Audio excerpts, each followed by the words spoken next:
शेतकरी मित्रो, टोमॅटो लागवड करायची, बेसल डोस काय भरायचा आहे काय नाही याबद्दल सविस्तर माहिती नाही आहे. टेन्शन घेऊ नका. तर आज आपण त्याबद्दल सविस्तर व्हिडिओ आपला टाकलेला आहे. तर नमस्कार शेतकरी मित्रो, आपली शेती आपला प्रयोग या यूट्यूब चॅनलमध्ये सर्वांचं स्वागत आहे. या ठिकाणी तुम्ही पाहू शकता आपण नांगरट करून घेतलेली आहे, त्यानंतर मोगडा पाळी केलेली आहे, तसेच रोटावेटर मारून घेतलेलं आहे. पण आता बेसल डोस भरायचा आणि त्यानंतर आपल्याला बेड काढायचे.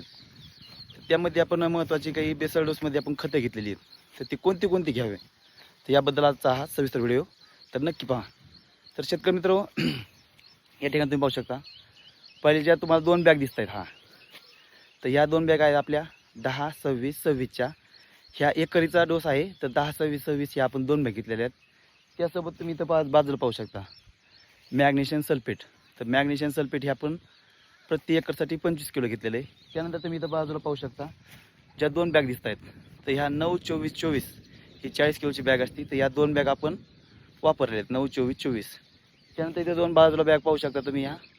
या ज्या 2 बॅग आहेत तर या बॅग आहेत निंबोळी पेंटच्या.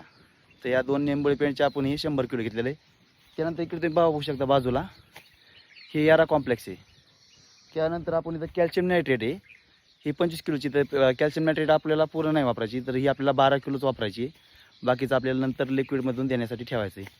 त्यानंतर इथं तुम्ही पाहू शकता बाजूला मायक्रोरायझा घेतलेला आहे 10 किलो. सोबतच मिकनिल म्हणजे आपलं रानडेचं बोरेकॉल घेतलेलं आहे मायक्रोन्यूट्रियन 10 किलो. आणि इथं तुम्ही पाहू शकता बाजूला आता पावसाळ्याचे दिवस आहेत, त्यासाठी आपण इथं गेटवे हे म्हणजे थोडक्यात फर्टेरा आपल्याला उमणीसाठी प्रादुर्भाव होऊ नये त्यासाठी आपण याचा वापर केलेला आहे. त्यानंतर इथं मायक्रोरायझा आणि सोबतच ह्युमिक आणि इथं बाजूला तुम्ही पाहू शकता सल्फर हे 4 किलो आपण बेसल डोसमध्ये वापरलेलं आहे. तर कसा वाटला तुम्हाला बेसल डोस नक्की कमेंट करून सुद्धा कळू शकता बरं का. धन्यवाद. हो, आणि सर्वात महत्त्वाचं आपल्या चॅनलला सबस्क्राईब केलं नसेल तर सबस्क्राईब नक्की करा, कारण इथून पुढे तुम्हाला सर्व आपलं जे काय फवारणीचं त्याचं शेड्यूल आहे ते हे तुम्हाला नक्कीच आपल्या यूट्यूब चॅनलवरती मिळत राहणार आहे.